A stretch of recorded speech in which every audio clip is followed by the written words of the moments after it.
It was really hard to make a top 10 list. I've seen about 50 movies so far this year, so it was just hard to narrow it down to 10. There were some few that didn't make it that I really wanted to be in there. Hey guys, thank you for joining the quest again today.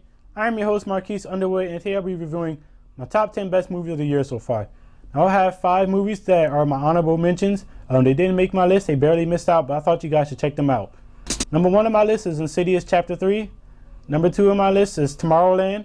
Number 3 on my list is 71. Number 4 on my list is Slow West. And number 5 on my list is Inside Out. Like I said, those barely missed my list, but please stay in storage.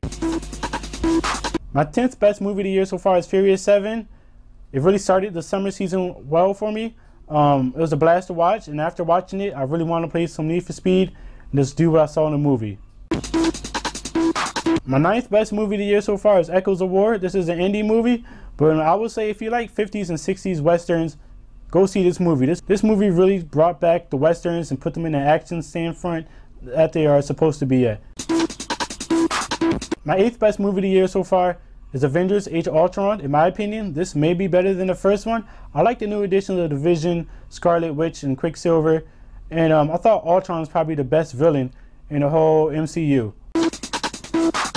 My 7th best movie of the year so far is Kingsman, The Secret Service. I would say if you like James Bond, you have to check this out. This is a spoof on James Bond, but it does it really well, and it's funny. It's just a mix of comedy and spy-ish type of things, which I really enjoyed. Kind of like Austin Powers, but a lot better in my opinion. My 6th best movie of the year so far is Dope. I would say if you're living in a poor neighborhood, you can honestly relate to this movie. If you're a 90s hip-hop head, you can definitely relate to this movie. The soundtrack in this movie is so amazing. So yeah, check that out. My 5th best movie of the year so far is It Follows. If you love 80s horror movies, check this out. Especially John Connor, Halloween, The Thing. Please see this movie. It really reinvented, it really brought that back to life, gave the horror genre a fresh take. So hopefully a lot more movies can follow this trend, which they seem to be doing. My 4th best movie of the year so far is Mad Max Fury Road. This movie was just a lot of fun. Probably the best action movie I've seen since The Matrix. Up there with The Raid and The Raid 2. Well, this was just a great movie. You like action, you just want to see non-stop action, see this. Stuff a whole bunch of popcorn in your mouth.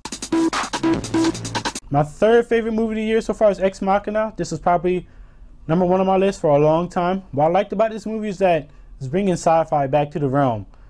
It's really talking about how humans evolve, how they become detached to society, and how they grow to be kind of manipulated by technology, how technology is going to run us. And this movie really just hits that to the core. It's really missing in film now. My 2nd best movie of the year so far is Me and Earl and the Dying Girl. The acting in this movie is amazing. It has a few Oscar nods in my opinion, but what I really liked about the movie is that it really tackled cancer in a really mature way. I feel like if you know anybody that has cancer or have seen anybody that's gone through it, you should definitely check this out. The best movie to me this year so far is made by Studio Ghibli, possibly their last film. It's called When Marnie Was There, and to me this is probably one of the best movies of the past few years. Definitely probably the best animated movie I've seen in a long time. Studio Ghibli kicks it out again. They always make classics, and this one's no different. The story was amazing, probably the best story I've seen so far this year, and the twist at the end really just, it was fun, it was really good. I've really felt attached to the characters in this movie, and that's why it's number 1 on my list. So what's your best movie of the year so far? Comment below, let me know. Subscribe to my channel, like it, share it. I am your host Marques Underwood, and join the quest.